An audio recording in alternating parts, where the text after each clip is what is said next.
Dear students, we are going to see how to analyze an organic compound systematically.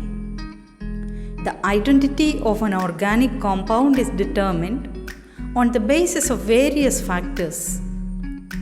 When you get an organic compound for analysis, the nature of the given compound can be understood by the preliminary examination, where the color, odor, solubility, and litmus action are carefully examined. The color and appearance of the common organic compounds which we analyze in the lab belong to any one of these 5 categories. Now we are looking at a white crystalline compound. Aromatic amides, carboxylic acids, ketones, carbohydrates, polynuclear hydrocarbons like naphthalene, etc., possess a white crystalline appearance. Next is a colorless crystalline compound. Urea, an aliphatic diamide, has such an appearance.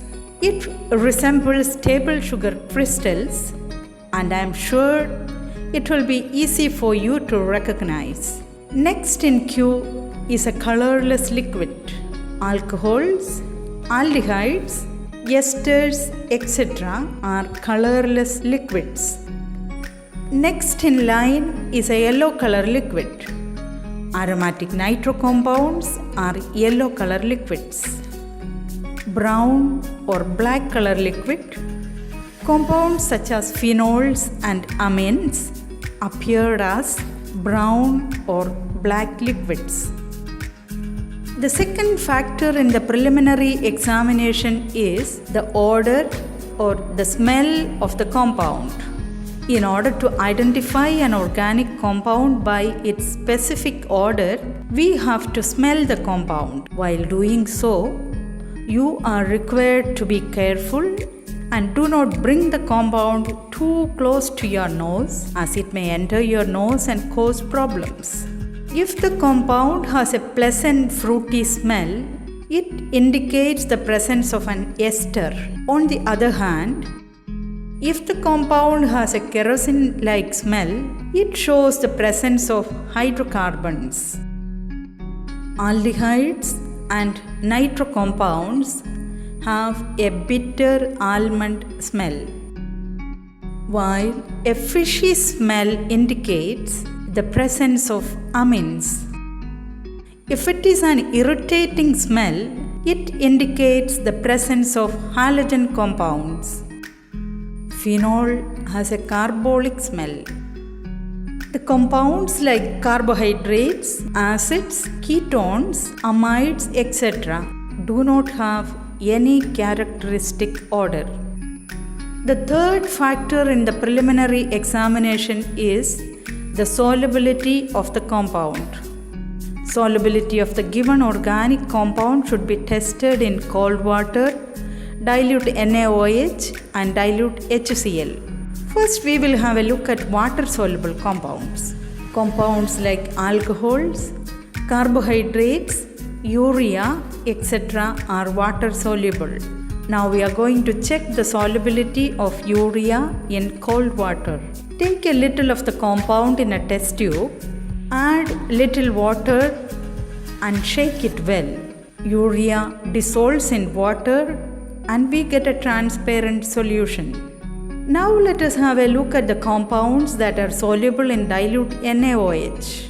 All of us know that a base solubilizes acids and phenols. Take a little of the compound in a test tube, add little dilute NaOH and shake it well. If the compound is an acid or phenol, it dissolves in dilute NaOH and a transparent solution will be obtained. Now let us see the compounds which are soluble in dilute HCl. Amines, primary, secondary or tertiary, which are basic in nature, are soluble in dilute HCl. Take a little of the compound in a test tube, add little dilute HCl and shake it well. If the compound is an amine, it dissolves in dilute HCl and a transparent solution will be obtained. The compounds which are insoluble in water, dilute NaOH and dilute HCl include polynuclear hydrocarbons, esters, aromatic amides, ketones, etc. Now we are going to do the litmus test. We all know that in acidic medium, blue litmus turns to red. As you can see, I am putting a drop of carboxylic acid solution on the blue litmus paper. You can clearly see the blue color changing to red.